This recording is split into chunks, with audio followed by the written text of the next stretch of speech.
Welcome back to Amplify Your Garden as the podcast. So today we're going to talk about some flowers in the garden. So flowers that we chose to put in our garden, and then maybe some others that we might have ideas of in the future. Things that interest us and maybe provide some additional benefit down the road. So let's dive into what we have in our garden right now. So I know we have marigolds to protect against some of the rabbits and other pests, but what else is growing in the garden? Yeah, a ton of zinnias. We've got sunflowers, and I think that might be it as far as flowers.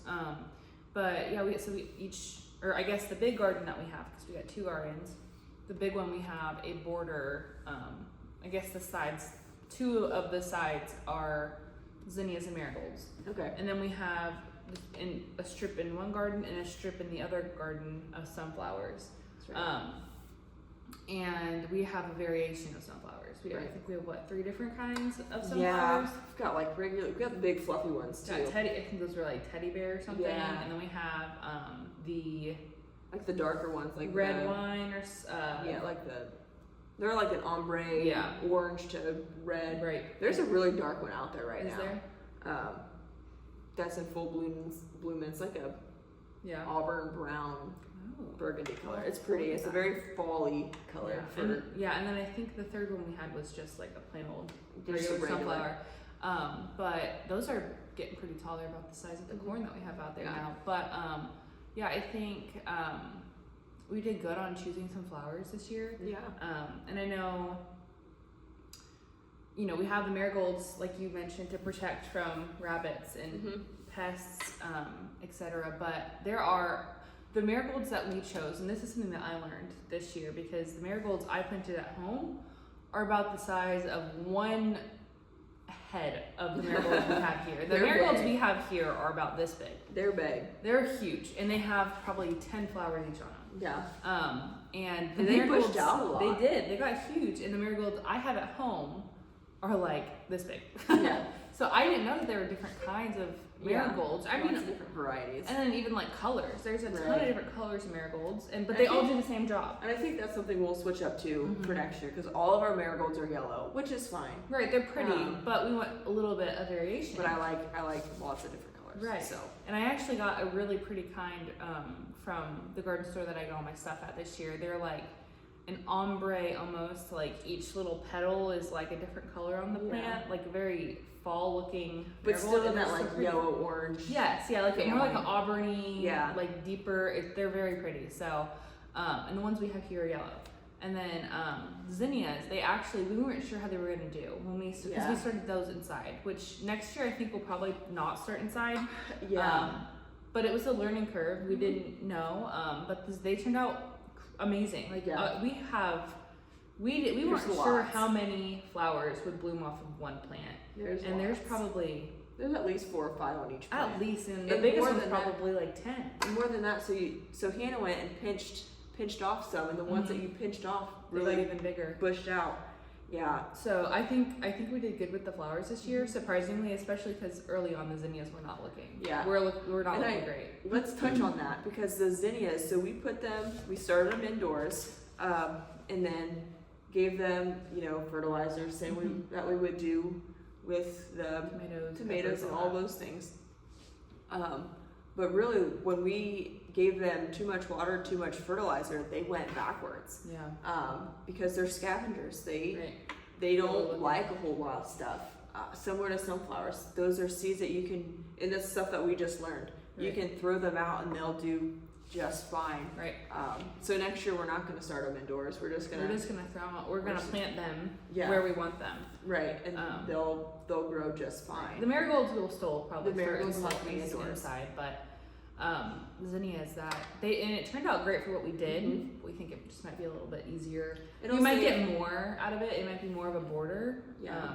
Instead of planting already started zinnia. And it'll be less control of exactly where each plant is when we put seeds down. But I think early spring we'll save time with starting them. We'll save space. really just kind of conserving our resources and Right. putting our resources where they're going to be the most Right, because I fruitful. know there's more that we want to start indoors next year than Right. we did this year. So Correct. we're not going to start zinnias indoors. We're going to start a couple other things. Right, we're going to reallocate some resources. Yeah. And that's fine. That's what this is. Right, It's learning. And you can start your zinnias indoors. yeah, So like it's not even like a bad thing that we did. No. It's just we're just changing our plan. Right. So. right. But something that we didn't plant that falls kind of into the sunflower zinnia scavenger mix is cosmos. So cosmos they're kind of a little dainty flower, kind of similar to a daisy, but the head is a little bit smaller. But they like soil that is maybe a little bit tougher nutrition wise. They can handle drought real well. So they're just a little bit tougher of a flower. And I think for us and our purposes, we need plants that don't need a whole lot of help to get going. Right. We can do that, but with the size of our gardens, we Right. don't have the capability to babysit everything. And I think on the priority list, the flowers are probably at the Yeah. lowest. So For sure. we don't want to have to focus Right. on them a whole lot. Right. The flowers are for sure, down the bottom. Right. But speaking of next year, something that I've learned here and even at my home garden is we put sunflowers almost right down the middle of our garden here. And I did the same thing at home. And while that was fine for a while, once those sunflowers got big, it became an issue with the watering because the sprinkler wouldn't get over the sunflowers. The sunflower would just block all the water, and everything behind it would remain dry. Yeah. So I think for next year, really focusing on around the border or on the And I edges. think it also depends on what your watering system looks like, Right. because we have 3 sprinklers in one garden and one in the Right. other, so it's not okay It's for us. okay. Plus we planted it right in front of the corn, Right. and right next to the corn, and the corn is currently a little bit taller than sunflowers. Yeah. So for our garden, it's okay. Not like perfectly ideal, but Right. it's a good point to make though. Like within your own garden, make sure you're planting them in a spot where Right. it's not gonna. I think that goes Block the water. for any crop that you're putting in there, flower or not. Yeah. Note the size. How tall? No, they're yeah, supposed how to get. tall is it gonna get? And when it's July, when it's Right. hot and dry, and you're watering all the time, think about how tall those plants will be Right. when you're trying to water. Because at home, I just have one sprinkler that Right. I'm expecting to hit everything. To hit everything, yeah. When you And- have a wall in the middle of your garden, Right, it might that's stop exactly that. what it is. It's a wall in the middle of my garden. Yeah. So keep in mind for that, and it is great to have those there for Mhm. pollination purposes, so the bees get in there further.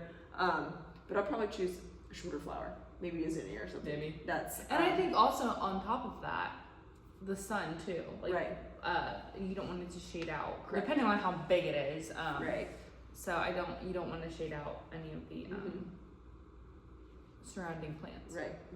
Great weed control though. Like Yeah. fantastic Oh, yeah. weed control because they shade out everything around them. Right. So weed controls and they compete super well. So They kind of just grow in whatever yeah, area they are at. but that is important to note. And also, I think they grow it wherever. My mom loves birds. She's got lots of bird feeders around her house. And she started growing sunflowers, not on purpose, but like from where the bird feed would just fall from the birds eating it.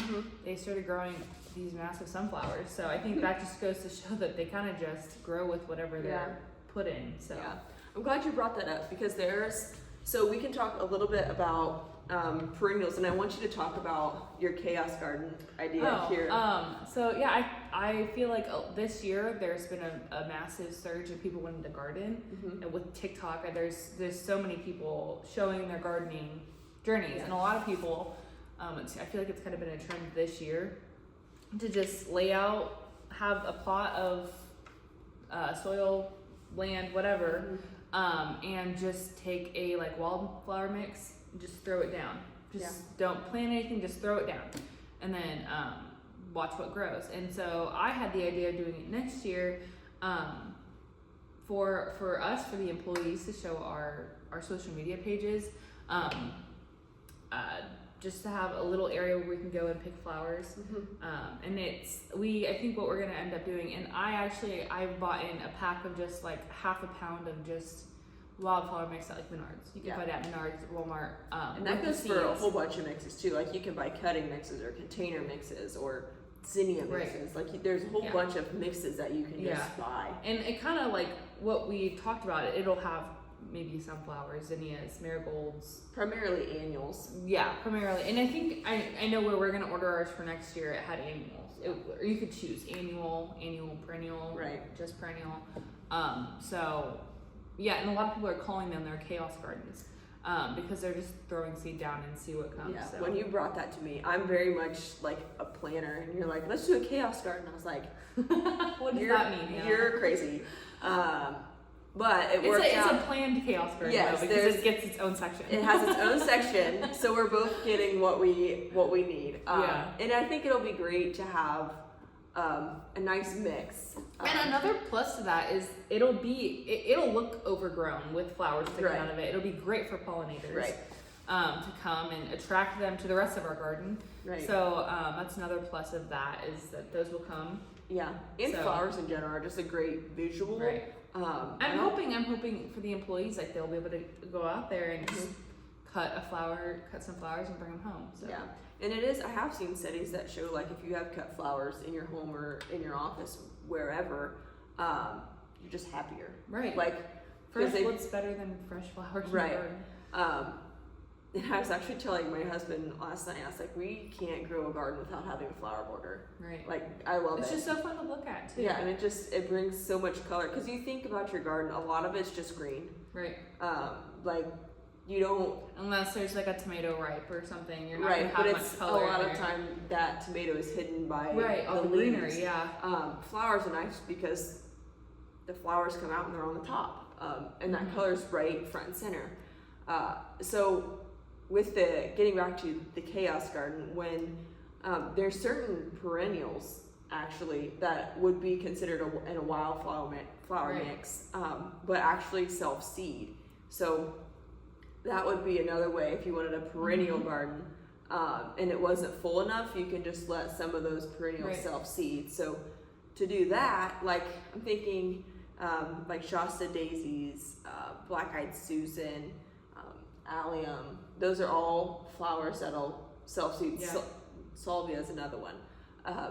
They're perennials, but they'll self seed. So if you let those seed heads, let those flowers go, Just die off and fall back. down. right, instead of deadheading them off, just let them sit there, Let and them then once the seed dries up, they'll actually reseed themselves. Now, if you have, if it's in your flower bed and you've got 2 or 3 inches of mulch, it may not. But if you had a designated spot for a chaos garden, and you Right. wanted it to be a perennial deal, and you wanted it to get fuller and fuller each year, definitely Yeah. something to look into some of those perennials that'll actually reseed themselves. Right. It's like the gift that keeps giving. Right.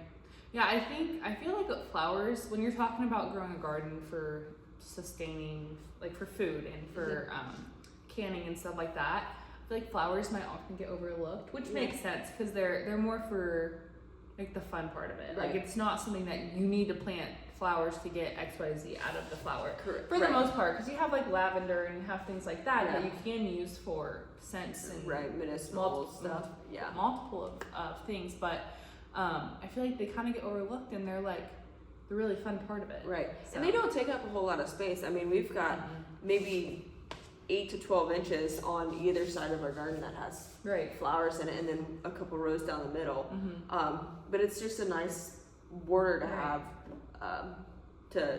And like for me, that helps with mowing. Mm-hmm. Because I know like Where our the garden, border is. right, our garden at home is it butts up to our neighbor's property, and if there's flowers growing, our neighbor knows not to scoot over a little bit with his mower. So it Yeah. helps protect our garden from Yeah. the mower a little bit. But it is nice to know exactly where that garden is. I know we Right. have that here too. It's helpful to know. The border, yeah. The border. And then on the other two ends are onions, so Yeah. like they stick up pretty much. Right. and so yeah. Yeah, I think that's all we have for today. If you have any comments or suggestions on flowers we should try that are pretty easy to grow, that don't take a whole lot, please let us know. Be sure to like and subscribe so you never miss a beat.